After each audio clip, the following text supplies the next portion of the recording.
जहां एक तरफ ईरान इजराइल के जंग में चीन की किरकिरी खूब हो रही है, तो वहीं क्या ईरान के अपने ही हथियार काम आ रहे हैं? और इन सब के बीच में चाइना पलट क्यों गया है? जियोपॉलिटिक्स में बहुत कुछ चल रहा है, हमेशा की तरह जानने को मिलेगा बहुत कुछ। आइए जानते हैं इन खबरों को विस्तार से। वैसे एक चीज देखने को मिल रही है कि अब सऊदी अरब के सबसे खास तेल के खजाने पर हमला करना ईरान ने शुरू कर दिया है। अमेरिका और इजराइल दोनों ने मिलकर ईरान पर बड़े हमले किए खामनेई के मौत के बाद भी। पहले तो ये माना गया था कि खामनेई के मौत के बाद शायद मामला शांत हो जाए, लेकिन ऐसा हुआ नहीं। ईरान ने पलटवार करना शुरू कर दिया। ईरान पहले से सारे प्लान बना कर बैठा था और उस हिसाब से वो खामनेई के मरने के बाद भी अपने एक्शन में लगा हुआ है। पर ईरान के ऊपर अमेरिका और इजराइल का भी गाज फूट रहा है। ईरान ने जवाब में 28 फरवरी 2026 से गल्फ स्टेट्स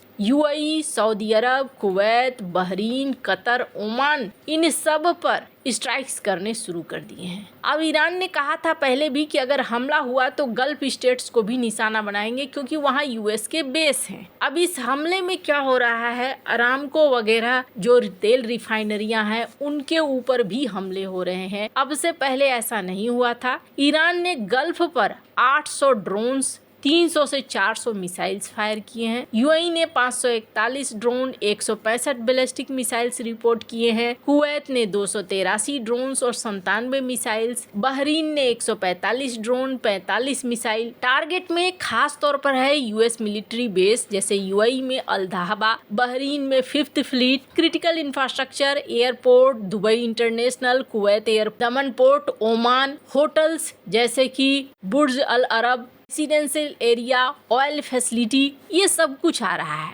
यूएस बेस को डैमेज हो रहा है, सिविलियन एरिया हिट हो रहे हैं। यूएई में 3 मौतें हुई है, 58 घायल हुए हैं, कतर में 16 घायल हुए हैं, ओमान में 5, कुवैत में 32, बहरीन में 4। कई एयरपोर्ट्स, कई शिपिंग रूट डिस्टर्ब हुए हैं। ईरान ने रूस की यूक्रेन वाली स्ट्रेटजी को कॉपी कर लिया है। लार्ज स्वार्म ऑफ ड्रोन्स, यानी एक साथ बहुत सारे ड्रोन छोड़ दो जिनको इंटरसेप्ट करना मुश्किल हो। कंबाइंड ड्रोन और मिसाइल्स का अटैक करो। एयर डिफेंस को ओवरलोड करने के लिए पहले सस्ते ड्रोन्स भेजो और फिर मिसाइल। की इंफ्रास्ट्रक्चर पर फोकस करो। Energy, airport, ports. Physical damage कम, लेकिन साइकोलॉजिकल प्रेशर हो, इकोनॉमिक डैमेज ज्यादा हो। ईरान का एडवांटेज क्या है? मास प्रोडक्शन में सस्ते और सिंपल स्केल पर ये ड्रोन बना सकते हैं। पूर्व इजरायली इंटेलिजेंस ऑफिसर डैनी ने कहा था कि ईरान की ताकत मास प्रोडक्शन में है। ड्रोन्स लैंड और सी से भी लॉन्च हो सकते हैं। वैसे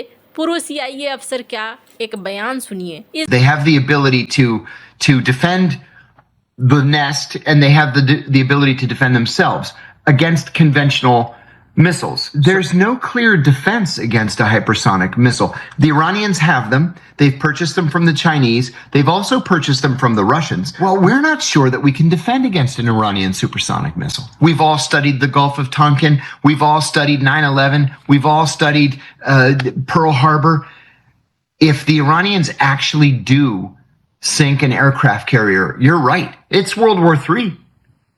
Because the Israelis are going to jump in immediately. The Israelis are itching to use nuclear weapons. इस बयान में उन्होंने कहा था कि देखो, बैलिस्टिक मिसाइल बनाने की क्षमता है। इन्होंने कहा था कि हाइपरसोनिक मिसाइल बनाने की क्षमता है ईरान के पास, लेकिन ईरान अगर किसी भी एयरक्राफ्ट कैरियर को डुबो देता है तो विश्व युद्ध शुरू हो जाएगा। अब ईरान क्या करेगा यहाँ पर? फिलहाल के लिए ऐसा लगता है कि वो मान कर बैठा है कि जी हम हमले करेंगे। अब सऊदी अरब की जहाँ तक बात है, सऊदी अरब ने अब एक बयान दिया है जिसमें कहा है कि नहीं जी, हमने नहीं बोला था कि ईरान के ऊपर हमला करो। वहीं सऊदी अरब परेशान भी है। गल्फ स्टेट के एक अधिकारी का ये कहना है कि अमेरिका ने सारे रक्षा तंत्र तो लगा दिए हैं इजराइल को बचाने के लिए, हमें बचाने के लिए रक्षा तंत्र लगता है ठीक तरीके से काम नहीं कर रहा है। ये सऊदी के अफसर का कहना है। हालांकि शायद अमेरिका ने सोचा नहीं था कि इस पैमाने पर चीजें होंगी। एक कहाँ कहाँ किस किस को बचाएगा। पर इन सब में सबसे बड़ा सवाल क्या हो रहा है, सबसे बड़ा सवाल ये हो रहा है कि भाई यहाँ सीन क्या है। चाइना और रूस जैसे देश थे, ये देश इनका साथ, ईरान का साथ देने के बजाय क्या कर रहे हैं। चाइना की तरफ से तो एक अजीब सा स्टेटमेंट आया है। चाइना का कहना है कि अमेरिका ने हमें कोई वार्निंग नहीं दी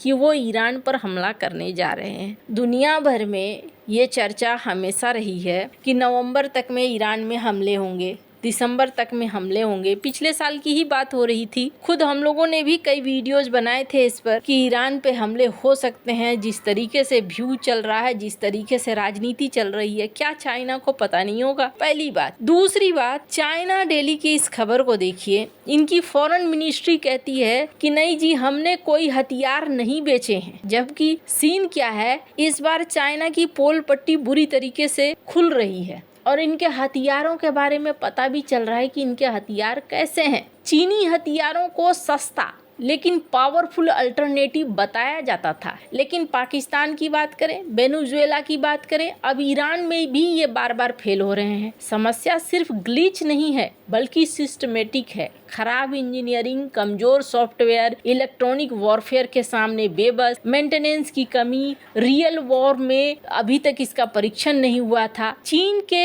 हथियारों को लेकर अब सवाल उठने शुरू हो गए हैं कि इनका रडार से लेकर डिफेंस सिस्टम तक सब कुछ खराब क्यों है। PL-15 को इन्होंने दागा तो मिस हो गई। कई UAV जिसे भारत के आकाश NG और MRSM में बीच में ही मारकर गिरा दिया। वेनेजुएला में न तो इनका रडार काम आया और न ही कुछ काम आया। HQ-9, HQ-12 SM तो लॉक भी नहीं कर पाए और मदुरै को उठाकर लेकर चले गए। ईरान ने भी S-300 फेल होने के बाद HQ-9 भी खरीदा था। HQ-9B भी काम नहीं आ रहा है और वहां पर भी गिर ही रहे हैं मिसाइलें। काम ईरान को क्या आ रहा है? अपने द्वारा बनाए गए ड्रोन काम आ रहे हैं, खुद के द्वारा बनाए गए बैलिस्टिक मिसाइल काम आ रहे हैं। पर सोशल मीडिया पर उनके चहेते अकाउंट सबसे क्या पोस्ट हो रहा है कि अगर भारत के साथ नहीं होता, अलाइन करने की कोशिश नहीं करता। इस ट्वीट को देखिए, जाहिर तौर पर कुछ फर्जी अकाउंट्स होंगे तो आज हमारे पास बहुत सारे हथियार थे, बहुत अच्छे हथियार थे, हम काम आते, इस तरीके के ट्वीट हो रहे हैं।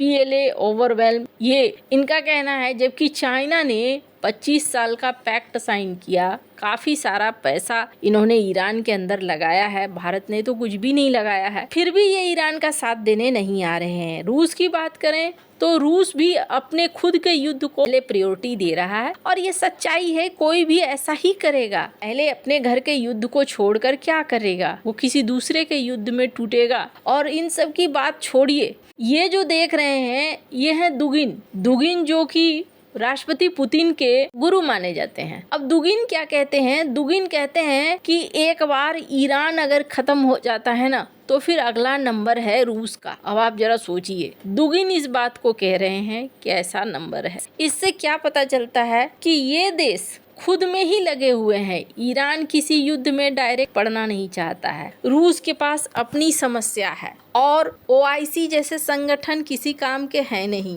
दूसरी तरफ अरब देश पर खुद ईरान हमला कर रहा है। अरब देश साथ आएंगे नहीं आएंगे वो तो दूर की बात है। ऐसे में भारत का स्टैंड क्या होना चाहिए? चाइना और रूस जैसे साथी जब ईरान का साथ नहीं दे रहे हैं तो फिर ऐसी परिस्थितियों के बीच में भारत का क्या स्टैंड होना चाहिए? कमेंट कर अपनी राय जरूर बताएं। जल्द मिलते हैं अगले वीडियो में नई खबर के साथ।